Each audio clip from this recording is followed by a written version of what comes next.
Daniel, good morning. Good morning, Jesse. It's How good to are be you on here today? with you today. Yeah, yeah. Looking forward to our conversation. We want to show people what it's like to bring a book into the world, from idea all the way through completion, publication, marketing, all of that. And you're really the ideal person to talk to about this because we've worked on how many books over the years? Oh, I lose track, but we're somewhere around number eight. Okay. We've done around eight books Yeah, I together. was going to say six or seven. I think I've lost track as well. Yeah, yeah. So it's been quite the learning process for me for sure. I'm sure you've learned some things as we've gone too. But Yeah, definitely. Well, let's start at the beginning. What first got you interested in writing a book? so it's interesting. So I had a gym business for a long time, and prior to that, I used to coach baseball at the college level, and I had always had it in mind to actually write a book, but I could never seem to really get it to completion, actually. And years later, I got started on a journey with God, and Proverbs 13:22 really kind of changed the course of my life. It says, "A good man leaves an inheritance for his children's children." And that got me thinking about what's the most valuable thing that I can pass on. So I made a commitment. I want to pass on lessons and manuals and teaching for all the different areas of life. And so that's what turned into all the books and the programs that we have now today. That was the heart behind all of it, and was kind of the process behind it. I'll tell a quick story. Maybe I'm getting off of Jesse's plan here, but Mhm. uh, I always like to tell the story about meeting Jesse. I had started on a book. I'd started on my first book, which is called 7 Days with Jesus. And I had felt like a prompting from God to start writing 7 Days with Jesus. And I wasn't quite sure how that book was supposed to flow. And it was at the time it was looking a lot like just a bunch of journal entries. And I didn't know what to do with it. I had never published a book. I didn't know how the process worked. I didn't know where to go from there. And I met Jesse, and we were talking about workout stuff in the beginning because he's got a lot of interest in that as well. And I asked him what he did. He said, "Well, I'm actually an editor." And I said, "Well, would you mind just taking a look at this document that I have and see what you think? What would I do to turn this into a book?" And so I sent it over to Jesse, and I don't know what it was, maybe a month or 6 weeks later, he sends it back to me and is like, "It looks like a book." I'm like, "Wow, this is pretty amazing." And so that's kind of how Jesse and our relationship started. And we've gone on to do what do we say, number eight now. Mhm. And but that was how it got started. I really had no clue. I was really a total beginner. I had always wanted to publish a book for a long time, but I could never seem to get it done. And working with Jesse really made a big difference for me. So Mhm. And fast forward through your catalog of books now, the Miracle Decade, for me, that concept allowed me to see that I had a potential plan to stand up a book publishing business. And I launched a publishing house, the Torre Publishing House. Torre is Portuguese for tower. mm, And this is the refuge and the strength that we have in God. And I saw the Miracle Decade as my opportunity to build a business over time and scale up and work with first-time authors to help them bring their ideas into the world, whether it's ghostwriting or editing, and then into publication.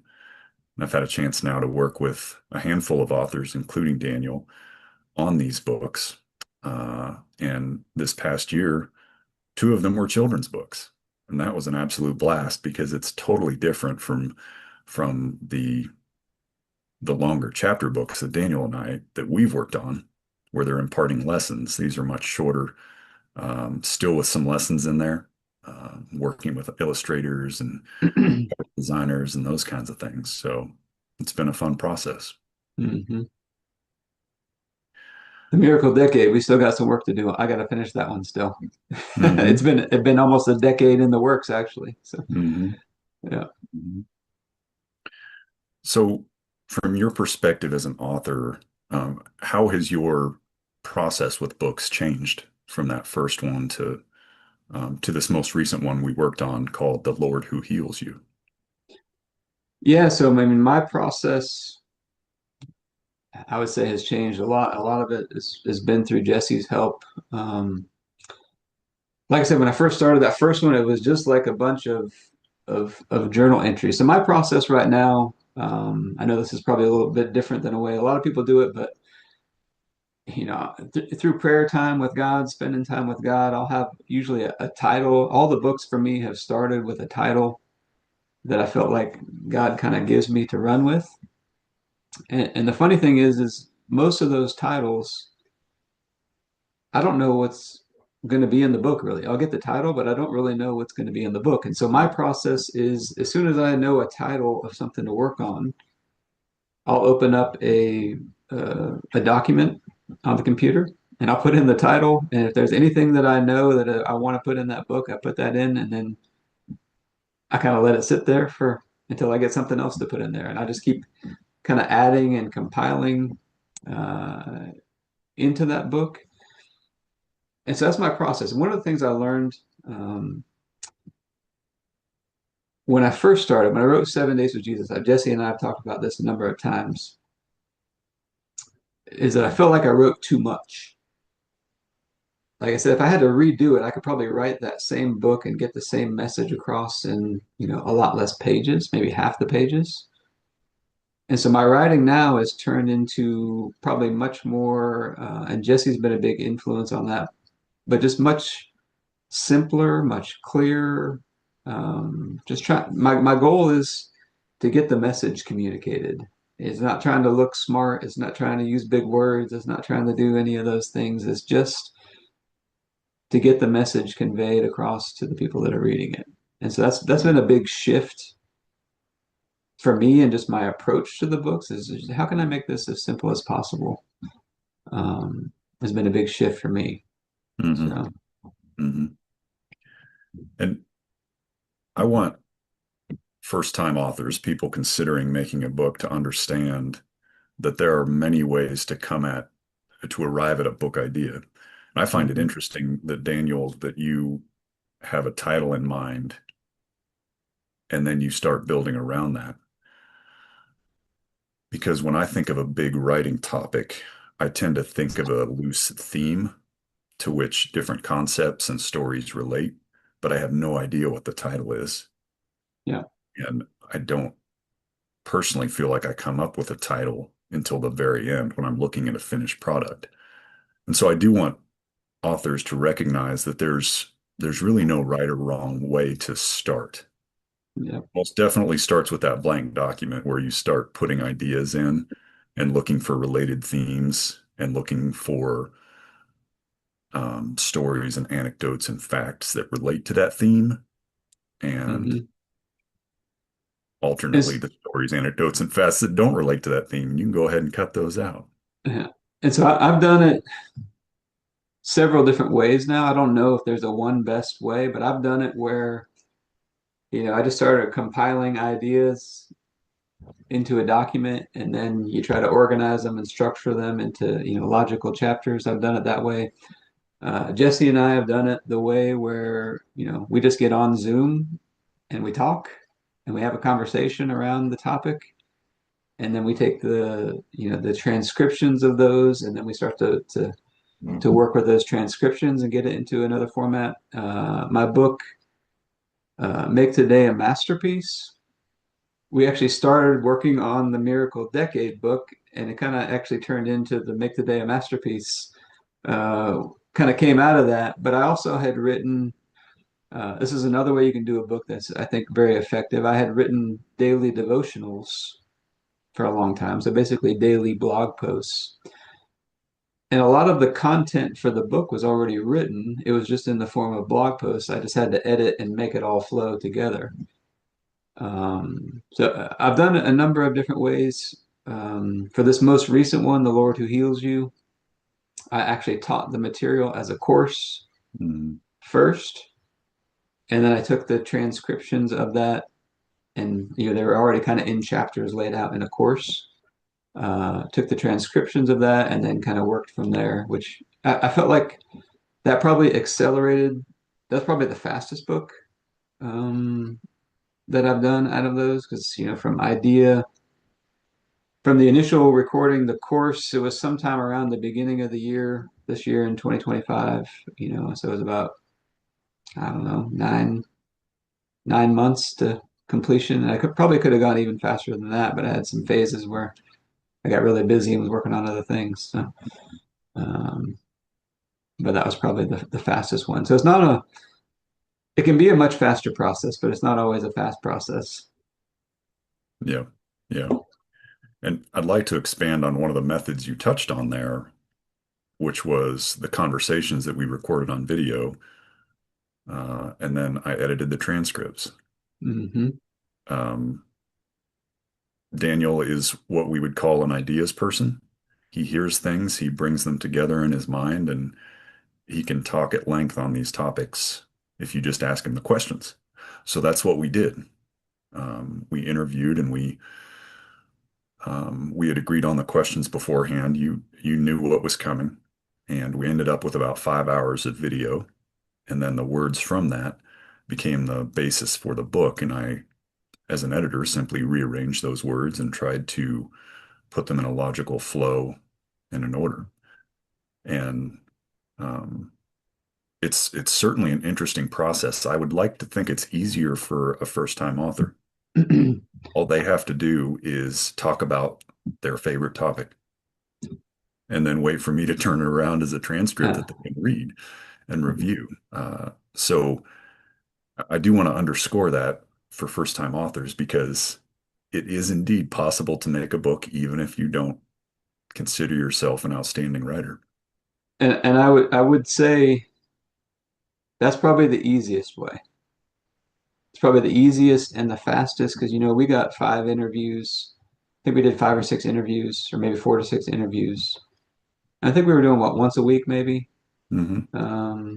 So within a month's time, and there's something about just talking about it. It kind of pulls the content out of you. Um, and then once Jesse's got it arranged in kind of a logical flow, it's much easier to read through it and say, oh, I would want to say it, or I want to connect these ideas a little better, or I want to rearrange this section, or once you see it all written out, it becomes much easier to kind of see what you want to do with it too. Hmm. So, but I think that's probably the easiest method. Yeah. Yeah. So, Daniel, if someone's listening to this and they think, I have a story to tell, I'm just not sure where to start. What's the one thing you would tell them about where to start? So this would be a little bit different answer than I probably would have even given you 3 months ago. Hmm. So the biggest thing that I've seen, so with the people that um, we work with in my programs, I've got a number of people now that I've helped that want to write a book. They've got a book in mind.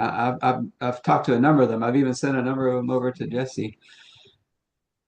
A lot of people write a book or want to write a book, but what I've seen is not most of the people don't follow through. And here's the reason why I think it is. I think they don't see themselves as able to do it. They've Hmm. got we got a program, we were going to talk about this later, but a program called the New You, where we talk about your self-image of how you see yourself is controlling your behavior, even though you don't realize it a lot. It's underlying and it's running your behavior a lot. And so what I see is a lot of times people have the idea they want to write a book, but they don't see themselves as someone who's can do that. They don't see themselves as an author yet. And so I think the first thing to realize is there's probably going to be some kind of mental blocks that you're going to have to overcome of seeing yourself as an author. And then there's the mental blocks of, well, hey, I'm putting my ideas out there for people. What are they going to think? There's some doubts and fears that pop up, and I think that's where you got to keep working on building your image of someone who, hey, I'm an author. I can do this. I've got really good, valuable ideas to share with people. Mhm. And then get with somebody like Jesse, who's a professional. That's, I couldn't have done it in the beginning without Jesse's help, I don't think. Get with somebody who knows how the process works and can make it so much simpler and easier. Because if you don't know what you're doing, it's much harder in the beginning. He'll sit there and interview you. All you got to do is talk about your ideas for a little bit of time, and next thing you know, he sends it back to you, and it looks like a book. Mhm. Um, that's the ideal way to do it, I think, if you're just getting started. But I think for a lot of people, I don't know what your experience has been, but what I've seen is a lot of people have some mental blocks around actually getting a book done. They want to do it, but they have some mental blocks about actually getting it done, is what my experience has been. So I don't know if you found that same thing, but Well, as an editor, embedding myself in your words and your thought processes through the course of your books, um, doing that work often helps me reframe my own mindset on a daily basis. And you've written about the way our default mindset operates like a software program, and that sometimes will say to us, "Ah, I'm not a writer. This is too mm-hmm. hard." And until you recognize that that's the programming you've allowed to run in your head, you don't know how to change it. But when you Yeah. recognize that it is indeed a program that you can adjust and tell yourself to run a different mental program, then you can indeed change it. Mm-hmm. Yeah. So I would tell somebody if you got an idea for something you want to write, you got a message that you really want to share with people, get started. Open up the document, put the title in or put the first idea in and just get started. And I think the biggest thing that has allowed me, people ask me, well, how have you written so many books? Well, Jesse's been a huge help is number one. But the other big thing I would say is I've been very consistent. Like I work on it, not a lot every day, but probably a little bit almost every day. Like I'm pretty consistent. I'm writing, even if it's just one paragraph, I'm writing something most every day. Maybe that's just a daily devotional that maybe a piece of that gets turned into a piece of a book later. But I became consistent as a writer. And I think one of the things as you write more and more, and Jesse's done a lot of writing, you learn how to use words. It's a skill. The more you practice it, the more you learn how to use words to have the effect on the reader that you want to have, Hmm. to convey a message with simplicity and clarity, and you know, it's a skill set. And the more consistent you are, the more you practice at it. I think the more you refine that craft. Yeah. So, And I want first-time authors to know that writing isn't always easy. In fact, it's often not easy. mhm, And I feel very comfortable as a writer, and I have for a long time, but there are days when it is difficult to make sentences. And yeah, sometimes I'm happy to make one paragraph and call it a day. yeah, And that, so I think that stands that or holds true for everybody, whether or not they yeah. consider themselves a great writer. And Well, so how do you stay motivated day by day to keep doing that work when it may feel like drudgery? I think number one, it's well for me personally. Number one is staying connected to God because he's you know. So I made a commitment. I'm producing daily devotionals pretty much every day, and I felt like God was prompting me to do that. But when I first got started, my biggest question was, what am I going to talk about every day? I got to come up with new stuff every day, and I learned to kind of just relax about it and just rely on God to, you know, provide the material. So I think that's one. I think it all comes out of a relationship with Him for me. Um, I think number two, it's just keeping the big picture vision in front of me all the time.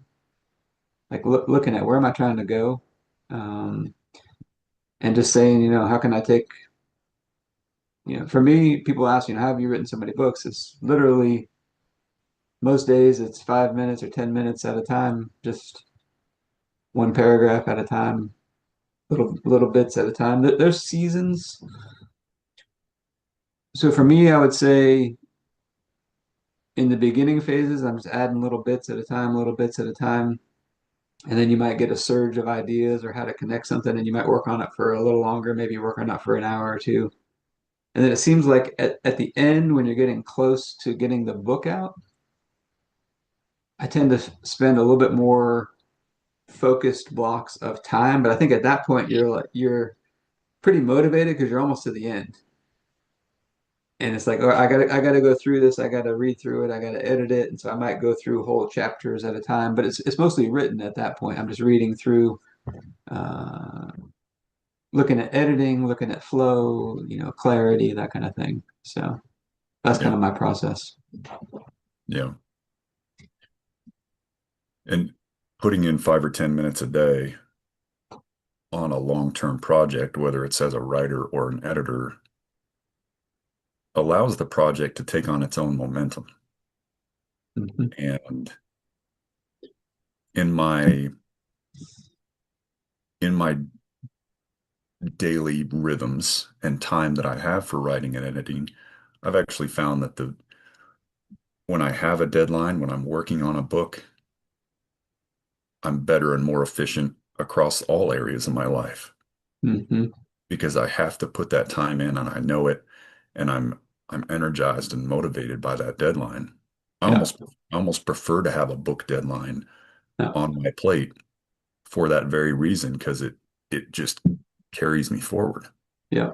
So I actually do use deadlines for myself to put a little bit of pressure on myself. And the deadlines I use are so I've got a book, 7 Days with Jesus. Jesse's familiar with it, but it's built around God's calendar. And so God's got some times on his calendar. I use those as deadlines, basically major times like the start of the fall, the start of the spring, end of the year.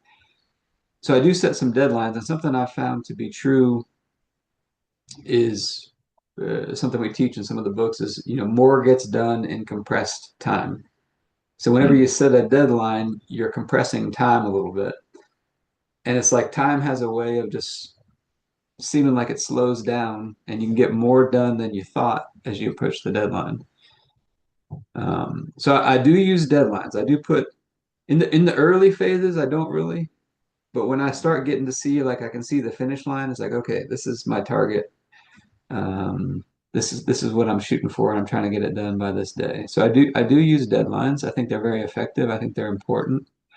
Otherwise, you just let it sit there forever. Um, on the balance to that, I will say there's been some times where I was working on something and I just couldn't get it to come out the way I wanted, or I wasn't sure how to connect some ideas just yet. And in those cases, when I don't know what to do, I found if I just let it sit and step away from it for a little bit, maybe it's a day, maybe it's a couple days, maybe it's a week, and then I'll come back to it. So I think there's a delicate balance of sometimes you do need to like step away from it for a little bit. So for me, the last couple books that I've done, I'll get them to a point where they're pretty close, and then I'll send them back over to Jesse, and he'll read through it. Well, while he's reading through it, that's usually a little bit of time. I won't look at it at all. I'll try to purposefully you know back off of it so that I come back with fresh eyes, fresh insight. Because one of the things that happens when you're getting close to publishing, like you've read through those chapters, like I don't know how many times a bunch of times, and it's I don't know what the word is I'm looking for. It's hard to approach it with fresh eyes at that point. So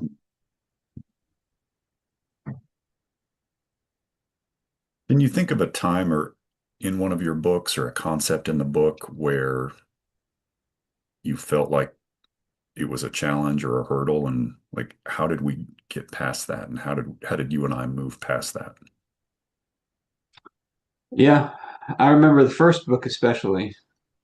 Um, I remember I'm working on some chapters, and I just can't figure out how to structure the book, and I can't figure out how to connect, like go from one idea to the next. And I remember just like going for walks.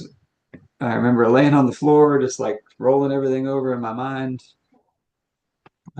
Jesse has a lot of good ideas on how to structure the content. Like in 7 Days with Jesus, that first book, we ended up it's got 7 chapters, but then each chapter has like a micro chapter inside of it. So every chapter has like seven mini chapters inside of the 7 chapters. So that really helped to break that down. So getting somebody like Jesse to help you look at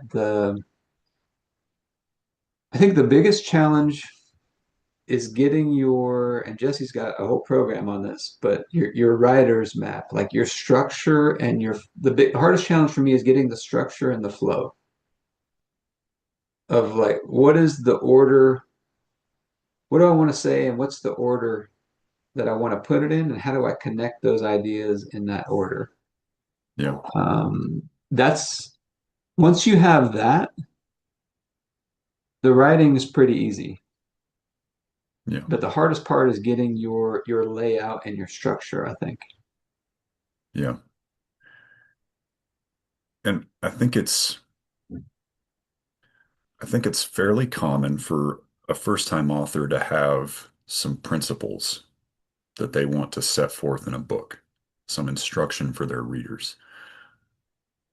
And that may be philosophical approach to life, whatever it is. They're also going to have some personal anecdotes about their own lives, stories from their parents, stories from siblings, from their children that illustrate those philosophical points. And it is hard to know how to organize those things. And when I start wrestling with a big concept, I generally use one single document that has all the stuff. And the writer's map concept is pretty simple. Use a big whiteboard, use post-it notes on your dining room table, write out every anecdote, write a short clue to what the anecdote is and what the philosophical concept is. And you may end up with 20, 50, or 100 of these. And write them out on a whiteboard or post-it notes, and then look at them all together. And something about that visual approach allows you to see, oh, interesting, that particular anecdote is what I want to open the book with. And then it would make sense for me to, secondly, go to this piece here. And then, oh, here, I'll go, the third place I'll go is right here. And you can reorganize those post-it notes, or on the whiteboard, you can basically write 1, 2, 3, 4, and then reorganize your document accordingly. And it's a visual shortcut to organize writing. So that is definitely one way. Um, but yeah, I would encourage authors to recognize that you have these principles you want to convey, and you have personal anecdotes, and it's totally possible to figure out how to organize them. Yeah. I would say that's been the hardest part for me. And people will say a lot of times, do you make outlines and how do you outline your book? And I was like, I don't know that I'm the person to ask for that. That's probably my biggest weakness when it comes to the book is late.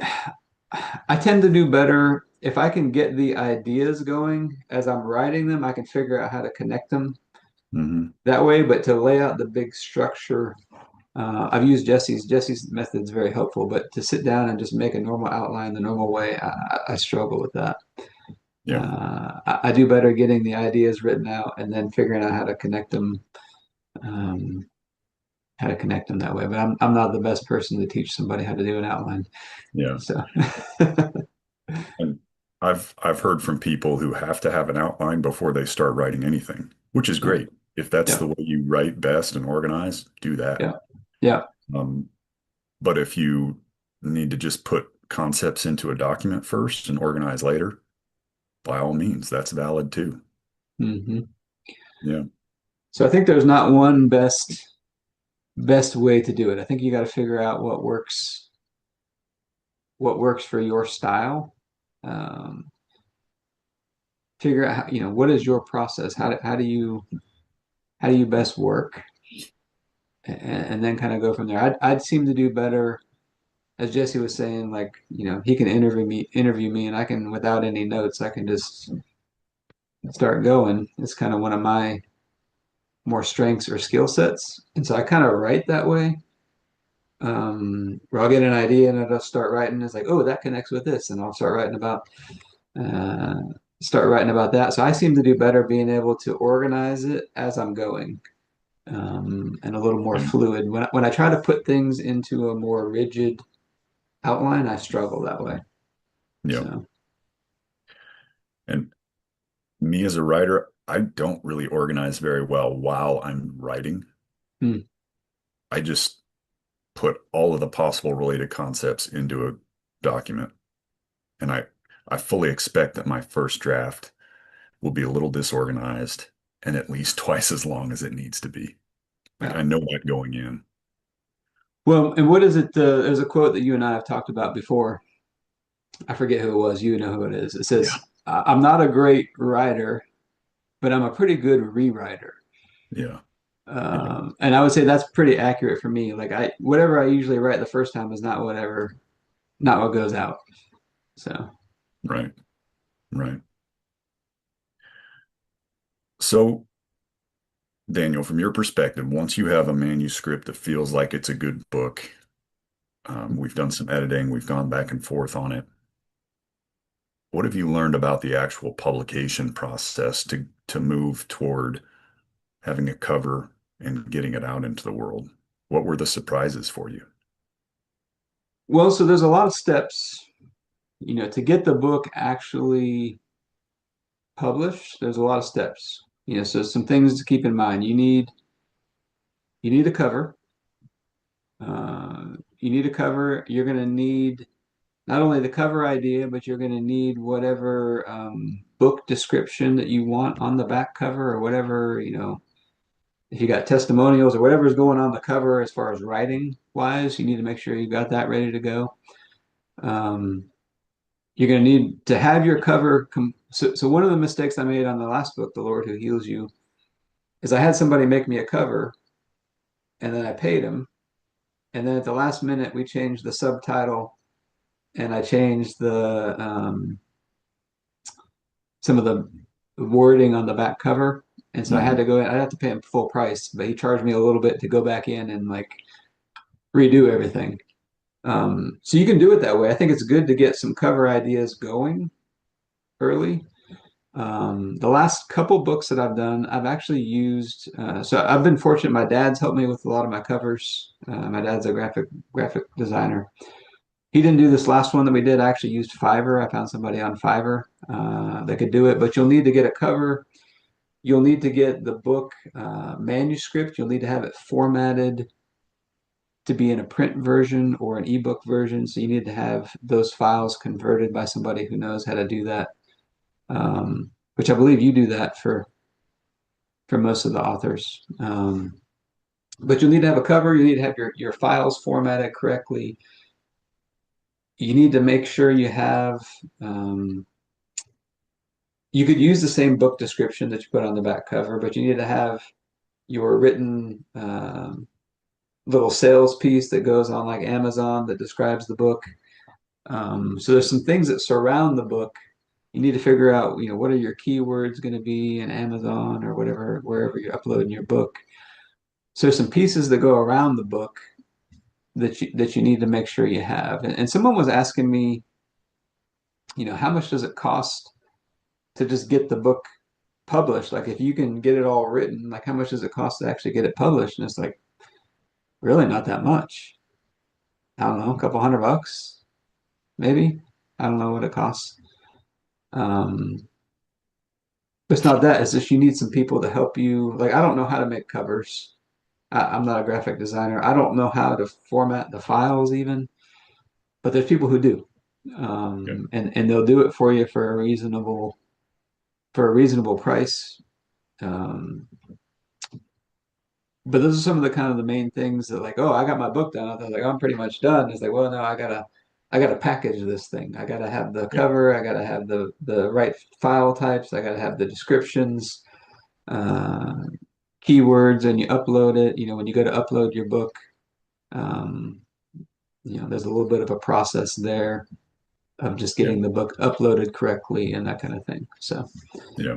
um, I mean, I would encourage a first-time author with an idea for a book to go to their bookshelves or go to a bookstore and find several books that are like the book you want to write, and look at the elements on the cover, the front cover and the back cover.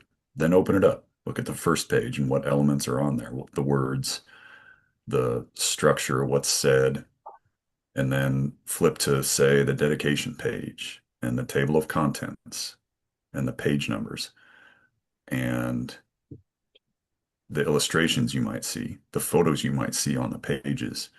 All of those are individual decisions that you'll have to make as an author with a publisher.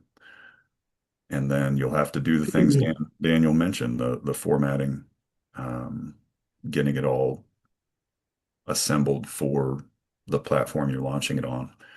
So it's all of this is doable. And mhm. as a publisher, I'm set up and ready to help authors do that. But I think that may come as a surprise to a first-time author, Yeah. all the details and decisions that um, go into the book on top of just the words that they are thinking of on the page. Hmm. Yeah, there's a lot of steps at the very end to get it all wrapped up and together. But I mean, if you work with somebody like Jesse, I mean, he knows how to, I mean, he knows how to do it all pretty easily. He's been through it, what, I don't know, 10 to 15 times, probably at least. Yeah. Yeah. Um, and it's all, once you go through it once or twice, you know what to expect. It's scary at first because it's new, but once you go through it once or twice, you kind of get the feel for it. So, And each book project for me is different. hmm. The children's books that I worked on um, in this past calendar year, one of them we hired a freelance illustrator and worked with a cover designer that I've worked with on books before. And so with both of those individuals, I was the one going back and forth with them, conveying needs for the cover or for the illustrations inside the children's book. I was advising the author and the illustrator on how we might break up the story so that this set of words appear on the page next to a specific illustration like this one, and asking the illustrator based on these words to make a picture that looked like this. And then I was assembling those pieces into the final Yeah. template for the pages. So yeah, each project is different, but Yeah.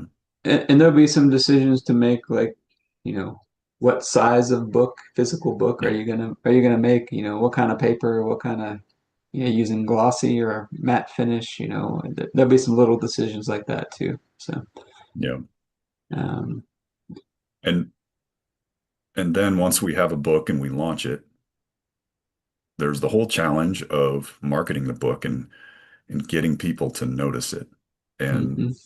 uh, Daniel, I feel like each time we talk, we're kicking around ideas on how to do this better. What have you discovered and learned that authors should realize about marketing their books? Well, I think the first thing to realize is that, you know, you're gonna get your book published and you're gonna be excited and you're gonna send it to a bunch of people you know or send a link to it and just understand not everybody's going to be as excited about it as you are, number one. And of the people that you know, probably not as many people will buy it as you think will buy it initially. But ultimately, we got to set up some kind of system that's generating, consistent sales. And so I would say, I was talking to somebody the other day about it. Somebody that wants to write a book, and they said, well, how much does it cost to get a book published? And like I said, probably not that much to get it published. But I said, what I'm learning now is the where you really want to spend the money. You want to get a good book, and you want to get a good book that people hopefully want to share and recommend to other people, because that's going to be one of the best ways that you can generate more sales is just to get referrals and word of mouth where people are talking about it. But there's a number of different ways that you can sell books. But I think a good thing to do is, I think, whatever budget you are thinking about to, get this book out there, you've got a book, which is an asset. You've created an asset. So one of the things I've talked about, because I've been in the real estate investing world and some in the stock investing world, is, people are buying assets. They're buying a piece of real estate, or they're buying, stocks or whatever it may be. But you can create an asset from the inside of you. You get an idea, you can create an asset. And it's going to take a little bit of money, but I think of it kind of like if you bought a piece of real estate, and let's say I buy a rental property, and I want to get consistent income off of that rental property. Well, a lot of rental properties, think of it this way: you're buying, it's like a brand new build. There's no tenants in it or anything like that. It's a brand new book. You don't have any income coming in from it. So it's not like you're buying a property that's already got renters in it. You don't have anybody in there. And so usually with a brand new property, there's some money that you got to invest, or there's either some time or some energy or something you got to invest to get that thing producing. Like, you got to get it stabilized, and you got to get it producing income. And so I would say, to really do good, this is what I'm learning now, because I didn't do as well in the beginning, because I thought, I'm just going to put it out there and people will buy it. And, some people buy it initially, and some people share it and get it around. And I think the more you can do talks, whether that's in-person talks or podcasts, or, just have ways to talk about your book and get it in front of people, I think that's one of the best things that can help sales. But ultimately, we got to get some marketing probably in place for the book. And so what I would start doing, what I'm doing right now with the new book that we have, The Lord Who Heals You, is I'm running ads at it, and I'm testing. My whole goal right now is I'm trying to figure out what messaging around this book, and how do I package the offer of the book that gets people to buy it. That's what I'm trying to figure out. And I'm running ads at it. And my whole goal is, can I just get back right now? Can I break even? Can I get back everything I'm putting into it? Because if I can do that, I can scale my marketing spend up to unlimited amounts, because I'm getting every dollar back. And ultimately, if you get enough of the books out there, you're going to get enough, I think, word of mouth going. I think you're going to build something. The other thing I would say is, if you're only going to sell the book, you're probably going to make, I don't know, $4 to $10 per book, in that range, maybe even less. I don't know what Jesse's getting on some of the other ones they've got, but let's say $3 to $10 per book that you're going to make. If you run some kind of special promotion, even less. So you're not going to make a lot of money per book. So you have to sell a lot of books to really make good revenue off of a book. Not to say it can't be done, but you got to sell a lot of books. So you really got to get it out there. But the other thing I think that's helpful is, and Jesse and I have talked about this a lot, is how can you build something that goes with the book? So take that same information, for example, and package it in a course or a coaching program or something like that. And so, for example, right now, when I'm advertising for this new book, I'm actually not selling it on Amazon. I'm selling it as an ebook and a course through my website. Because when I do that, I can sell other things along with it to try to get that ad spend back. And I can also, I also get the contact information. I'm building my list, my database of people. Because if I just sell it through Amazon, I've got no clue who bought it. I have no way to Yeah. really get in touch with them at all and try to sell them more things other than if we write a good book and they like it and they want to go check out, more stuff that we have. But if you sell it through your own website or through your own means of some way, you have a way of building a relationship with them. And so I would say if you can package something else with your book, whether that's a course or coaching or something, I think it can turn that asset, you got the intellectual property of your book. It can make it much more valuable because now with a course, maybe you make, 30 or 50 or 100 or more, or maybe you do coaching and you're making thousands per client. It's a whole lot easier to scale that up than, the $3 to $10 per book. So, Yeah. Yeah. but what I would say, I would encourage a new author, think of it like a piece of real estate that you got to get it cash flowing. Hmm. Like I got to put some time and some energy and some money to get this thing to a stable place where it's generating the return that I want. Yeah. So, Well, Daniel, in closing, what what would you want to tell a would-be author about how writing and book creation has changed your life or your perspective? um, I think it's made me a much more consistent, more disciplined person, just the discipline of being someone who, number one, writes regularly, but also finishes, like to get it to completion, to Hmm. see it all the way through to completion. I think there's just a journey that you go through. You got to overcome some fears a little bit of putting your work out there for people to see, putting your ideas out there for people to see. Um, but for me, I think the biggest thing a book does is it there's something about putting it in writing where it forces you to really organize your thinking in a way that, just talking about it or putting it on video is not the same as really organizing your thoughts into writing. And I think it really forces you to organize your thinking. Now, one other cool benefit, I said my goal was, pass on lessons to my kids, hopefully grandkids one day.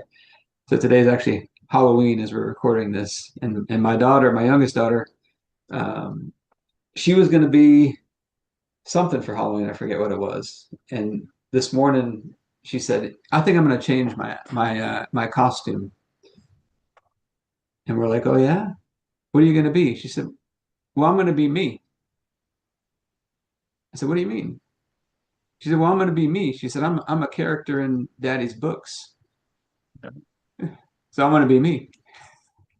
So that's pretty funny.